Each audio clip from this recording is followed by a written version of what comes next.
Вы слушаете аудиоподкаст «Дерс», посвященный истории народов Крыма. В этом эпизоде курса лекций кандидата философских наук Надира Бекирова вы узнаете, кто такие скифы, как они появились в Северном Причерноморье и в Крыму. Также вы узнаете об их происхождении и почему скифы являются прототюрками, а не иранцами. Узнаете, как себя именовали сами скифы. Алиса, как ходят в гости крымские татары? Крымские татары не ходят в гости с пустыми руками. Чаще всего берут с собой сладости и кофе. А какой кофе пьют крымские татары? Раньше это был леба, а сейчас хырым хавеси. Ну и произношение, Алиса. Тебе надо над ним поработать. Хорошо, как скажете. А где можно купить этот кофе? Его можно купить в местных магазинах, а также заказать на Wildberries. Алиса, ты умница. Поставь хайтарму.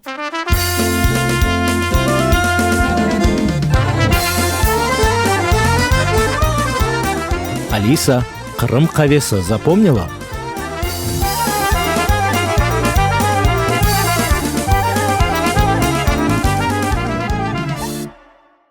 Из всего сказанного наиболее логически вероятно является такая этническая картина. Надо понимать, что в ту эпоху, когда в Северном Причерноморье появляются скифы, опять-таки неправильное название, о чем я говорил, в Иране или в Персии уже четко делятся страны и народы, которые живут в самом Иране и за его пределами.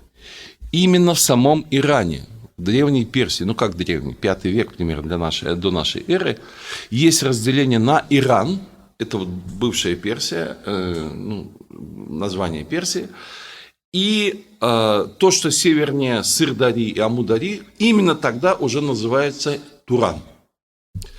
Что такое Туран и Иран? Ну, с точки зрения многих современных исследователей, Туран называется так, потому что в нем живут тюрки. Иранские исследователи до сих пор, и там их сторонники, настаивают на том, что слово Туран тоже как бы иранское, но тем не менее называется по-другому.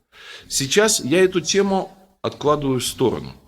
Но очевидно, что скифы, жившие в Туране, по иранским обозначениям в Туране, они не могли себя называть Иран. А современные осетины, их самоназвание не осетин, а Ирон, то есть Иран.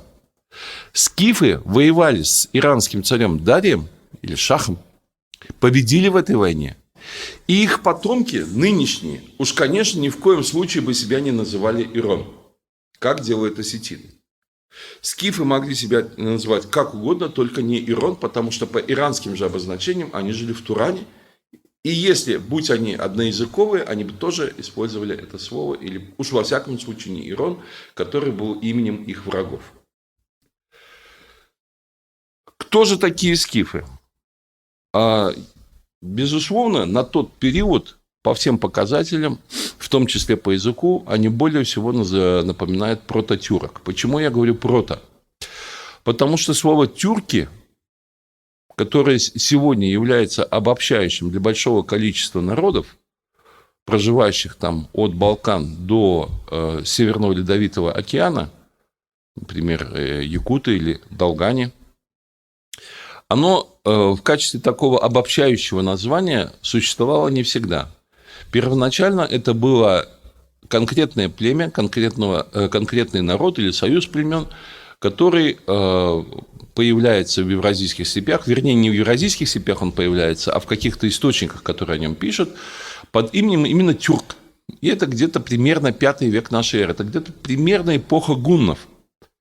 Но тогда их соседи, однокоренные, однородственные им, там, близкие по языку и культуре, себя называли иначе. То есть тюрк – это было конкретное название конкретного союза племен, но не общее название для всех, кто говорит на тюркских языках. Интересным образом ситуация повторяется даже сегодня, потому что в Малой Азии, в нынешней Турции, для нынешних турков не существует двух слов – тюрк или тюрок и турк или турок. Это существует только в русском языке. Если вы, говоря по-русски, турку из Турции попытаетесь объяснить, что вот есть тюрки, а это в том числе и якуты, и кыргызы, и крымские татары, и есть турки, которые вот только они, и только вот в этом государстве Малой Азии, он вас просто искренне не поймет, потому что и для того, и для другого у них одно слово – тюрк, а это, ну, допустим, кыргызский тюрк, крымстатарский, как они говорят, крым-татар-тюркleri, допустим, и так далее. То же самое со словом «Иран», которая когда-то исторически охватывала только отдельную территорию, древнюю Персию, и все эти цари, там, Дарий и прочие, они оттуда.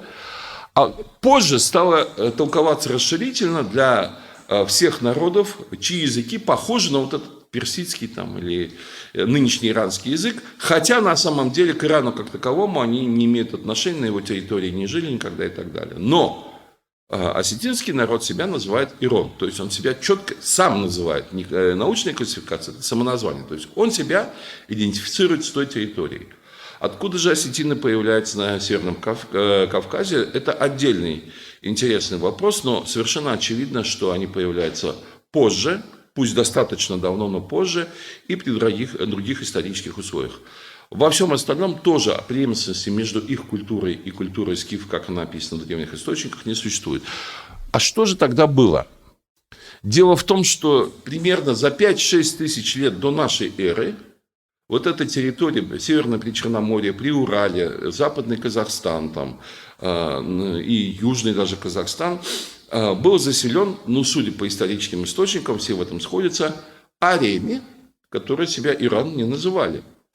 Многие говорят, что это были в том числе скотоводческие племена, многие говорят, что это были земледельческие, то есть там тоже много неясного, но ясно что по каким-то причинам ближе к нашей эре, примерно там, я не знаю, начиная как раз с того самого 5000 лет до нашей эры, вот эти арийские племена, они начинают двигаться на юг, захватывая новые территории, в том числе по очень сложной дороге через Гиндукуш, через Гималаи, вторгаясь в Северную Индию. Это занимает несколько тысяч лет, и, собственно говоря, нынешнее население Индии не все, а вот то, которое мы знаем как индийцев или индусов, это арии, переселившиеся туда, войной захватившие северную часть Индостана, именно на протяжении этих нескольких тысяч лет. Таким образом, арии уходят из евразийских степей. По каким причинам, непонятно.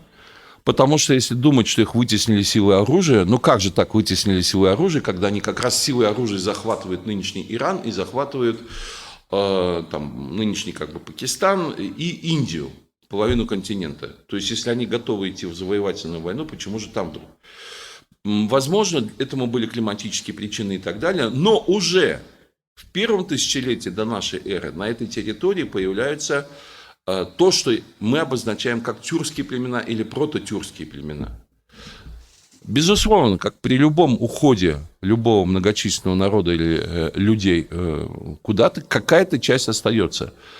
Так вот, скифы, судя по всему, это смешение оставшихся и теперь уже малочисленных на этих территориях ариев с прототюркскими народами, союзами племен и родами, которые даже в тот момент себя еще тюрками тоже не называют. Слово «тюрк» формируется, как я сказал, на несколько столетий позже. Хотя, кто его знает, может быть, среди них были и какой-нибудь род или племя, которое себя именовало тюрк, которое потом распространилось на всех. Почему я так говорю? Потому что в современных тюркских языках, западно-тюркских языках, в том числе крымстатарском, есть некоторые корни слов достаточно важные, которые можно обозначить как арийские, не тюркские, а арийские. Например, вот этот корень, который присутствует в названии многих народов, ар, эр, ир, и который отдельно переводится как мужчина, человек или даже как люди, он присутствует. Ну, смотрите, булгары, хунгар, хазар, татар, авар, кангар. То есть, вот этот корень, обозначающий человек или народ, это похоже, кстати, на английский, потому что там man – это человек и мужчина, а в обобщающем смысле men, множественное число, это люди. он присутствует в названии многих древних и средневековых тюркских народов. А вот первая часть состоит там хас или ас, это те самые асы, ас-ар, татар, там буг-ар и так далее. То есть, дающие определение, а какие это, собственно, люди, что это, собственно, народ. Как тоже было с кюмером, то есть кюм-эр. Почему в одних случаях ар, ир и так далее, это связано с сингармонизмом тюркских языков, когда последующий завершающий слог, его звучание управляется предыдущим слогом. То есть твердое тат, ар, кюм, уже эр. Вот. Отсюда и понятна вот такая сложность западных тюрков в смысле расы и антропологии, потому что арии – это все-таки европеоидный, ну, по нынешним временам так называется народ, а у тюрков, у всех, если брать восточных тюрков, то есть те, которые живут по нынешним временам восточнее Волги или Идиля, казахи, ну и так далее. Все, кто хочет, хакасы там, они достаточно выраженно монголоидные. Те, кто живут западнее, в том числе и крымские татары, турки, гагаузы, азербайджанцы и так далее, они, вообще-то говоря, как бы преимущественно европеоидные. Но, во-первых, среди них встречаются племена, народы или подразделения с выраженной монголоидностью, как нагайцы, допустим, и даже в очень таких европеоидных турках, то есть у турок, у гагаузов своими глазами видел, тоже достаточно много встречается либо выраженных монголоидов, либо налет монголоидности, явно метисная раса, европеоиды с монголоидами.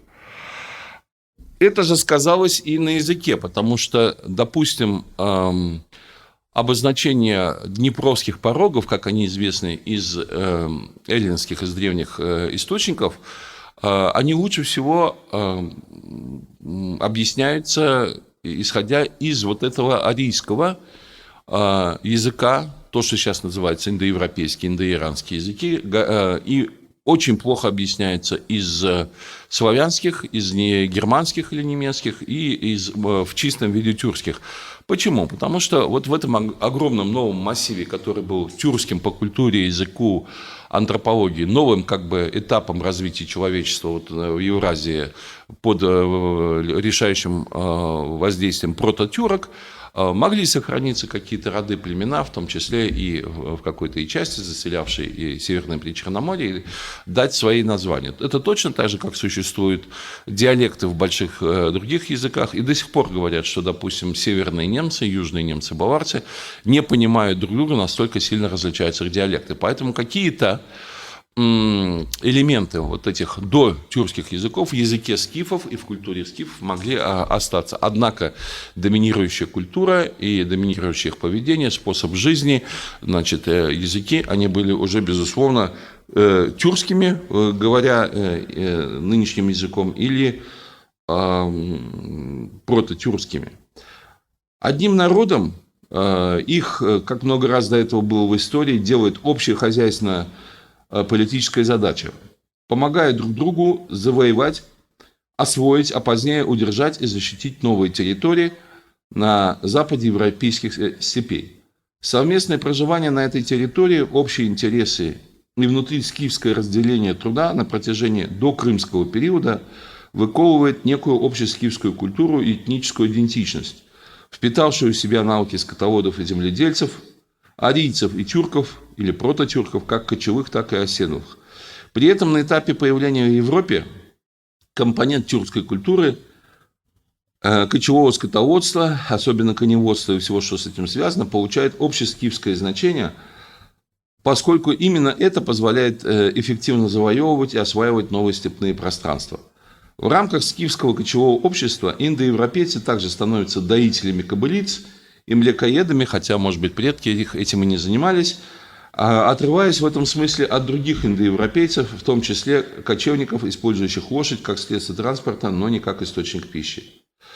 Такой сплавной, но не до конца, характер скифской культуры, антропологии и идентичности достаточно легко объясняет те видимые противоречия, которые кажутся непримиримыми в случае, если скифы трактуются только как арии или доиранцы, или как только тюрки. Это достаточно хорошо объясняет претензии так называемых царских скифов на то, что остальные скифы как бы принадлежат им и должны им подчиняться. Это типичное взаимоотношение между лидирующим племенем, создавшим в силу своей военной мощи или исторического счастья, некое новое межплеменное или государственное объединение из покоренных или присоединившихся к нему иных племен, как этнически родственных, а иногда абсолютно иноэтничных. Подобная картина повторяется позже, через столетия, у гуннов, булгар, хазар в так называемой Монгольской империи Чингисхана. Это же относительно просто объясняет, каким образом многочисленный, мощный народ, державший под контролем обширные территории и ресурсы, вдруг уступает другому, неизвестно откуда взявшемуся. Все дело в том, что не уступает один народ другому народу, и какой-то новый народ не занимает место прежнего народа и не истребляет его до конца. Все сложнее. В результате войн и других событий уступает не весь народ, уступает господствующее или лидирующее в этом союзе племя. Входящие в союз иные племена выходят из него, вступают в другой союз, предлагаемый или навязываемый новыми претендентами на господствующее положение. Появляется новое объединение, вместе с ним новое название, новые лидеры, новая идентичность, которые сторонним наблюдателям и описываются, и воспринимаются как новый народ с новым именем. Со всеми этими народами современные люди познакомились благодаря эллинам. Эллины и их потомки сыграли в становлении крымской культуры роль, которую невозможно переоценить, но об этом мы уже говорили. Однако, прежде чем перейти к другим темам, подведем некоторые итоги. На грани тысячелетий, имеется в виду до нашей эры и нашей эры, в Крыму определилась тенденция, которая на многие столетия вперед определит постоянное развитие культуры народов Крыма. В соответствии с основными природными климатическими зонами и природными условиями полуострова, народы, побывавшие в Крыму, занимали 3 основные географические ниши – степь, горно-лесную часть и южное побережье. Культура Крыма развивалась в этих регионах относительно самостоятельно, но при этом все эти природные и культурные ареалы взаимодействовали между собой и взаимообогащали друг друга. Однако, чтобы лучше понять их особенности и характер взаимодействия, мы в последующем будем рассматривать эти культурные зоны по отдельности, не упуская при этом из вида, что они соседствовали, между ними не было непроходимых границ, и в конечном счете собственно крымская культура рождалась и развивалась из их взаимопроникновения и взаимодополнения. В следующей части цикла аудиолекций о народах Крыма вы узнаете о скифской культуре и ее развитии в Крыму. Мы рассмотрим скифское происхождение, антропологию, образ жизни, роль коневодства, а также познакомимся с царскими скифами –